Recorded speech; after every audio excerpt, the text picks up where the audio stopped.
Bonjour tout le monde, ici Maryse Boutin. C'est avec grand plaisir que je vous souhaite la bienvenue à l'Académie du changement. Je vous ai préparé des petits vidéos, c'est des petits mini-cours ou un peu d'informations sur comment améliorer certaines choses dans votre vie. Moi, je suis un coach de vie en santé holistique, donc j'aide les gens à changer les éléments de leur vie qui fait défaut ou qui ont l'impression qu'il manque. Donc aujourd'hui, on va parler de la confiance en soi et les gens qui viennent me voir en consultation privée vont régulièrement, j'entends ça presque pour chacune des personnes qui viennent me voir, je manque de confiance en moi et comment je fais pour l'améliorer ou la développer. Les gens ont essayé toutes sortes de choses et leur confiance en soi ne s'accélère pas ou n'augmente pas vraiment et ils se trouvent démunis, surtout lorsqu'ils arrivent à créer un projet ou dans leur milieu de travail. Donc aujourd'hui, on va parler de la confiance en soi. Vous allez avoir la chance d'écouter différents sujets. Je vais avoir préparé différents petits vidéos que vous écouterez à votre rythme et à votre goût, mais c'est surtout des façons de faire et des méthodes qui sont préconisées et qui sont efficaces. Avant de vous parler de la méthode, j'aimerais vous parler un peu de c'est quoi la confiance en soi. Les gens qui viennent me voir me disent tout le temps « Ah, moi je suis née dans une famille où j'ai pas pu développer ma confiance en moi. Il est arrivé des événements dans ma vie qui ont fait que je l'ai perdue et j'arrive pas à la gagner. » La confiance en soi, c'est vraiment si on étudie les stades de développement de l'enfant, c'est vraiment la première phase de son développement, c'est-à-dire chez les enfants de 0, 1 an, 0, même 2 ans. C'est la première étape qu'ils apprennent la confiance versus la méfiance. On voit ça chez les enfants où un des parents ou les parents qui n'ont pas nécessairement la connaissance de comment éduquer ou comment prendre soin de leur enfant et qui régulièrement ou de plus en plus, pour toutes sortes de raisons, le parent peut devenir malade, le parent peut avoir certaines difficultés et il devient négligent. L'enfant qui naît est tellement dépendant du parent pour sa survie qu'il doit crier et crier à tue-tête pour exprimer son besoin. Malheureusement, il n'a pas les mots, mais dépendant des cris, certains parents commencent à comprendre est-ce que l'enfant a soif, est-ce que l'enfant a besoin d'être changé, est-ce que l'enfant a froid, est-ce qu'il a juste besoin d'être pris, d'avoir de l'attention, est-ce qu'il a soif et est-ce qu'il a faim. Et si le parent retarde et laisse pleurer l'enfant, surtout lorsqu'il est très très très petit, là, dans les premiers mois, l'enfant va diminuer ses cris et l'enfant, au lieu de développer de la confiance, à savoir que quand j'ai un besoin, lorsque je crie ou lorsque je demande et je pleure, le parent vient à moi et va répondre vraiment à mon besoin. Donc, je me sens en sécurité. C'est à ce moment-là que la confiance s'installe. Si le parent retarde souvent, pour peu importe la raison, l'enfant à la place va faire diminuer sa confiance en son environnement ou à la personne nourricière ou les parents, où il va augmenter de la méfiance. Et ça peut s'aggraver.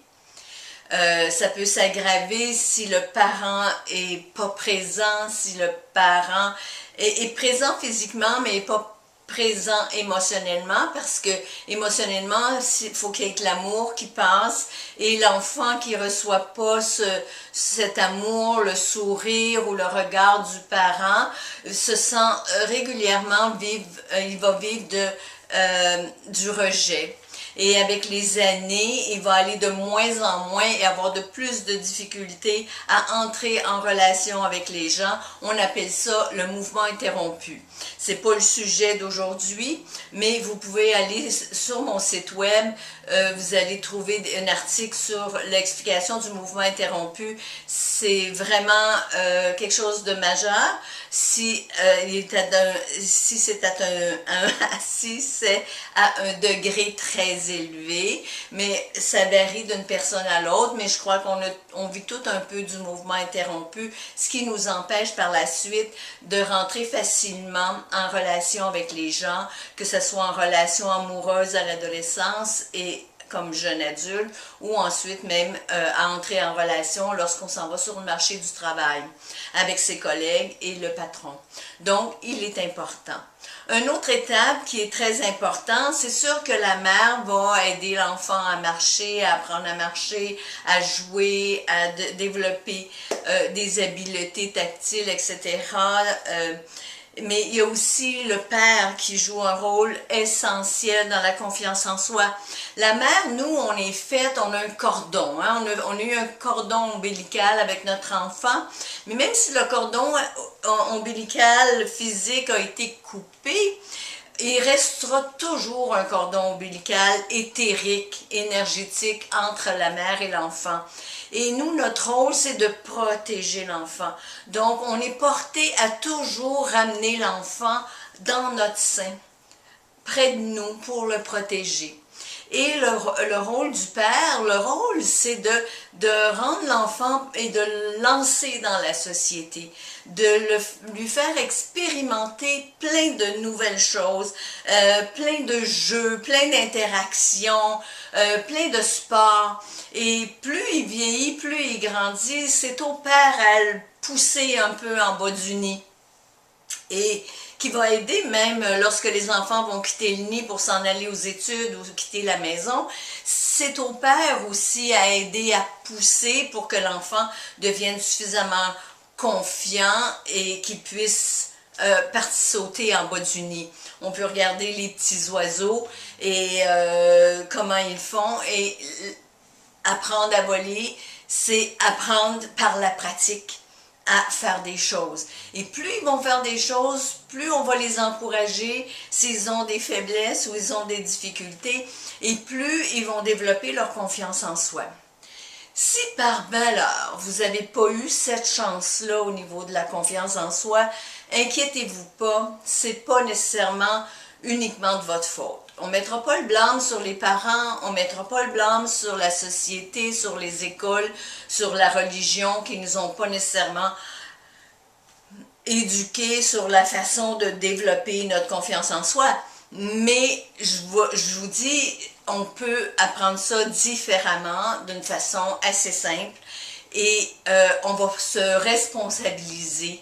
Dès qu'on s'aperçoit qu'on a un manque de confiance en soi, on se responsabilise et on fait ce qu'il y a à faire. Donc, on oublie le passé, on ne met pas la faute ni le blâme sur personne.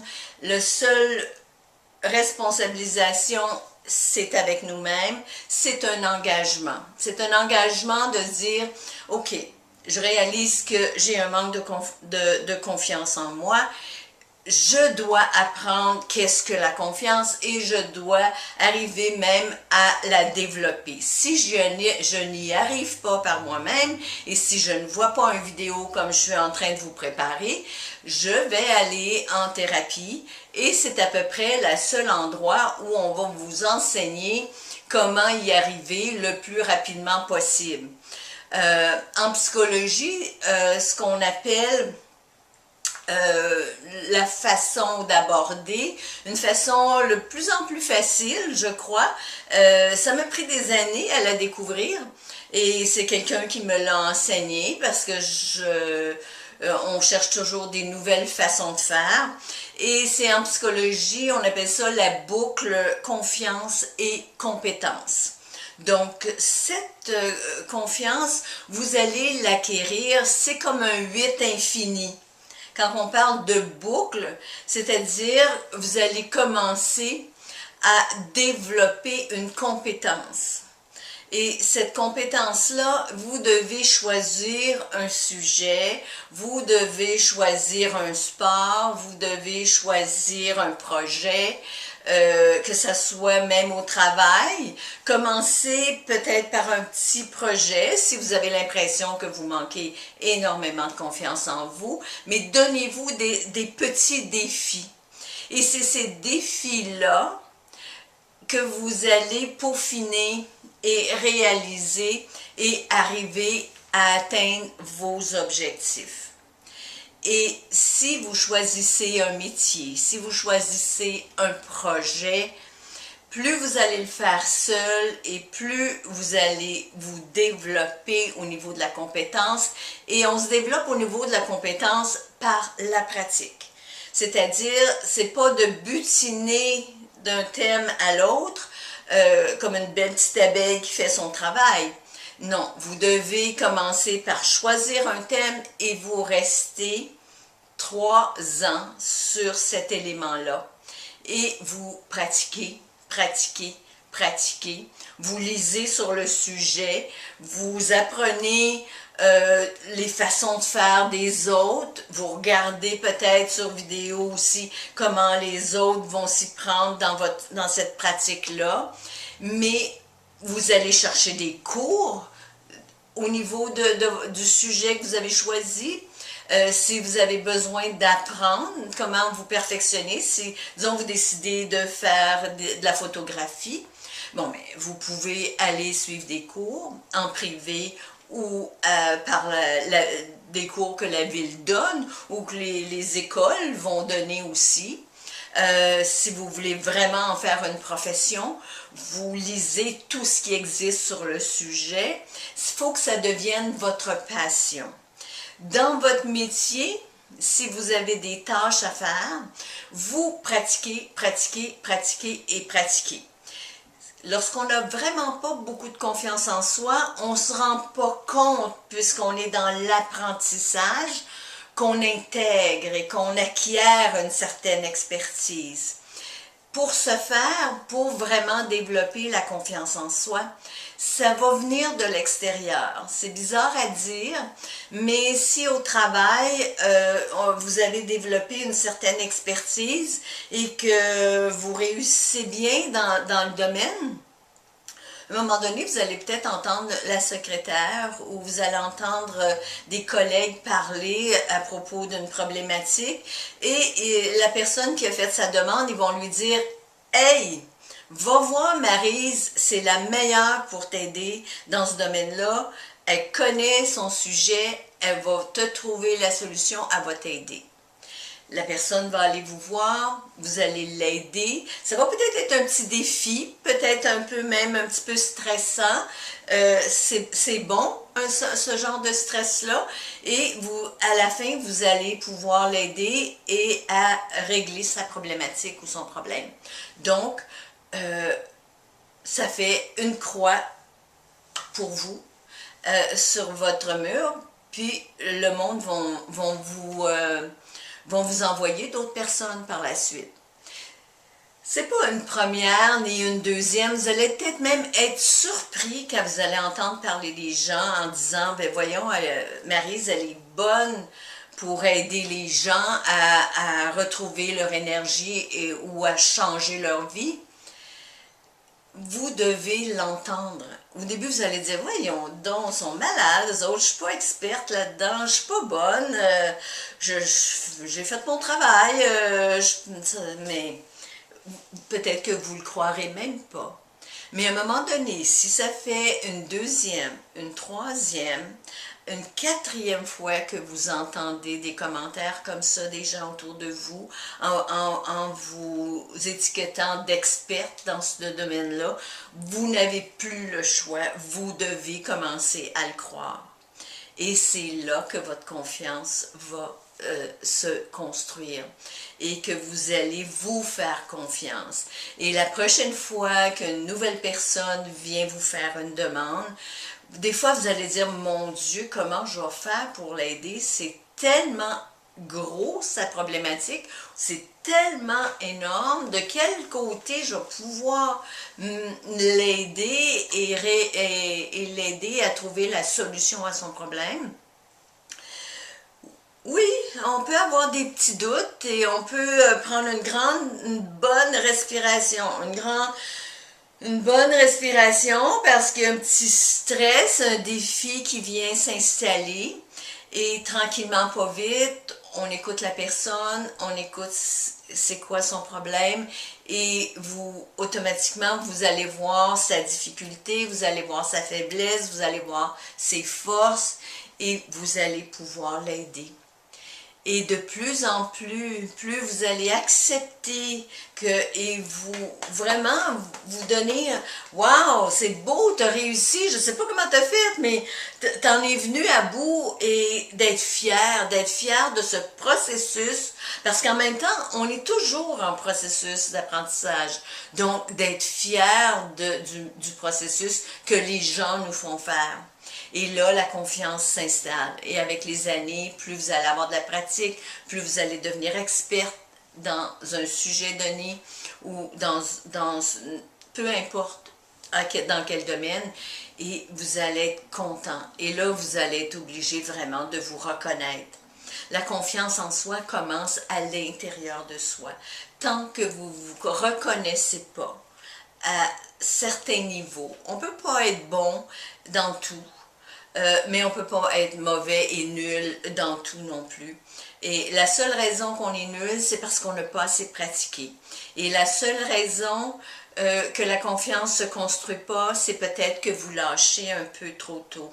Et les seuls gens qui échouent, c'est les gens qui s'arrêtent et qui ne recommencent pas à travailler sur leur confiance en soi. Moi, je vous dis de continuer, de vous relever, même si vous n'avez pas réussi, vous avez peut-être réussi à 10%, mais tranquillement, pas vite, vous allez venir à développer une expertise et vous allez développer votre confiance en soi.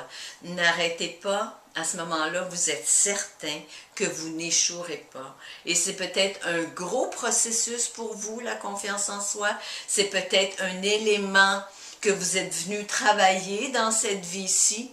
Donc, toute votre vie, il va vous arriver des événements pour peaufiner votre confiance en soi, pour l'augmenter, pour l'améliorer. Et c'est un travail, et ça peut être un travail pour le restant de votre vie. Peu importe, c'est pas important la durée. La confiance en soi, je crois que ça va toujours être en développement.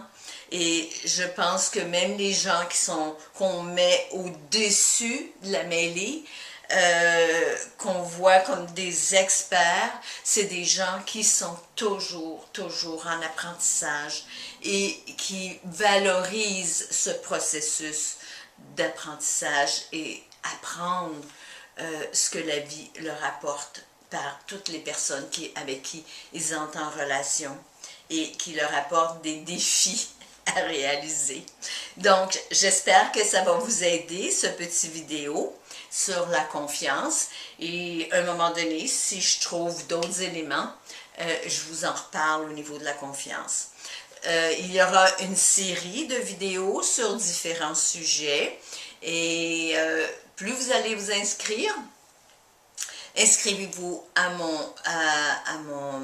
inscrivez-vous sur mon infolettre et à ce moment-là, vous allez pouvoir voir les prochaines vidéos. Donc, j'ai hâte de vous reparler et à bientôt!